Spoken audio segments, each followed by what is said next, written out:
അതെ, നമുക്കിന്ന് സിൻസും ഫോറും തമ്മിലുള്ള വ്യത്യാസം എന്താന്ന് നോക്കാം. ഇപ്പം സിൻസും ഫോറും തമ്മിലുള്ള വ്യത്യാസം അത് പറയുന്ന എന്തുവാ, മുമ്പ് കഴിഞ്ഞ കാലത്തിൽ അല്ലെങ്കിൽ പാസ്റ്റിൽ നടന്ന ഒരു കാര്യം ഇപ്പോഴും തുടർന്നുകൊണ്ടിരിക്കുന്ന ഒരു കാര്യം, ഇതുവരെ ഉള്ള ഒരു കാര്യം പറയാൻ വേണ്ടിയിട്ട് പറയുമ്പം സിൻസ് ഉപയോഗിക്കുന്നത് ഒരു സ്റ്റാർട്ടിംഗ് പോയിന്റിന് മുന്നിലാണ്. അതേസമയം ഫോർ ഡ്യൂറേഷൻ ഓഫ് ടൈം എന്ന് വെച്ചാൽ ഇത് രണ്ടും തമ്മിലുള്ള വ്യത്യാസം എന്ന് പറഞ്ഞാൽ, ഇപ്പം സ്റ്റാർട്ടിംഗ് പോയിന്റ് എന്ന് പറയുമ്പോൾ ഐ ഹാവ് ബീൻ സിൻസ് 2010 അല്ലെങ്കിൽ ജനുവരി അല്ലെങ്കിൽ മൺഡേ അല്ലെങ്കിൽ 7 AM ഇങ്ങനെ ഒരു പ്രത്യേക സമയം, ഒരു സ്റ്റാർട്ടിംഗ് പോയിന്റ് പ്രത്യേകം പറയുമ്പോഴാണ് സിൻസ് ഉപയോഗിക്കുന്നത്. അതേസമയം ഫോർ ഒരു ഡ്യൂറേഷൻ ഓഫ് ടൈം ആണ്, ഒരു കാലയളവാണ് പറയുന്നത്. അതായത് ഫോർ 2 days 2 ദിവസമായിട്ട് അല്ലെങ്കിൽ ഫോർ 10 hours 10 മണിക്കൂറായിട്ട് അങ്ങനെ പറയാൻ വേണ്ടിയിട്ടാണ് ഉപയോഗിക്കുന്നത്.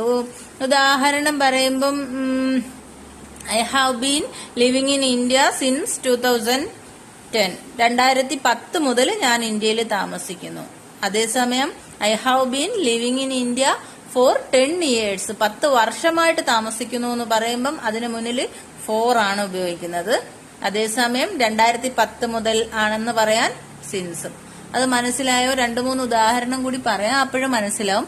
ഫോർ 10 minutes 10 മിനിറ്റ് ആയിട്ട് ഞാൻ ഇവിടെ വെയിറ്റ് ചെയ്യുന്ന കാര്യം പറയും. അല്ലെങ്കിൽ ഫോർ 5 hours 5 മണിക്കൂറായിട്ട്, അല്ലെങ്കിൽ ഫോർ 2 days 2 ദിവസമായിട്ട്, അല്ലെങ്കിൽ ഫോർ 5 years 5 വർഷമായിട്ട്.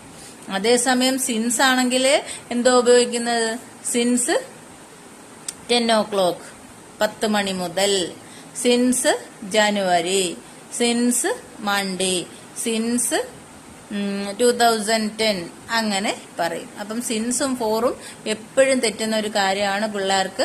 അതുകൊണ്ട് അത് ഓർത്തു വെച്ചോ. അത് മാത്രമല്ല, ഇത് സംസാരിക്കുന്നവർക്ക് വേണ്ടിയിട്ട് പ്രത്യേകം അറിഞ്ഞിരുന്നാൽ ഉപകാരമാണ്. ഇപ്പൊ ഞാൻ എവിടെ പോയി, അല്ലെങ്കിൽ എത്ര കാലമായിട്ട് ഇവിടെ താമസിക്കുന്നു, അല്ലെങ്കിൽ എത്ര വർഷമായിട്ട് കാത്തിരിക്കുന്നു എന്നൊക്കെ പറയാൻ വേണ്ടി പറയുമ്പോൾ അവിടെ ഉപയോഗിക്കുന്ന പ്രിപ്പോസിഷൻ സിൻസും ഫോറും, അത് രണ്ടും ഒന്ന് പോയിന്റ് ഓഫ് ടൈമും ഒന്ന് ഡ്യൂറേഷൻ ഓഫ് ടൈമും.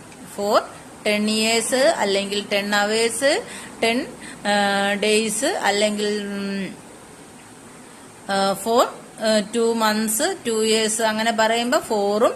അതേസമയം കൃത്യമായ പോയിന്റ് പറയുകയാണെങ്കിൽ, ഇപ്പൊ 2 മണി മുതൽ സിൻസ് 2 AM അല്ലെങ്കിൽ സിൻസ് മൺഡേ തിങ്കളാഴ്ച മുതൽ, അല്ലെങ്കിൽ ജനുവരി മുതൽ, അല്ലെങ്കിൽ ഫെബ്രുവരി മുതൽ എന്ന് പറയുമ്പം സിൻസും,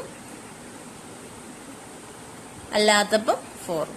അത് മനസ്സിലായല്ലോ? ഓക്കെ.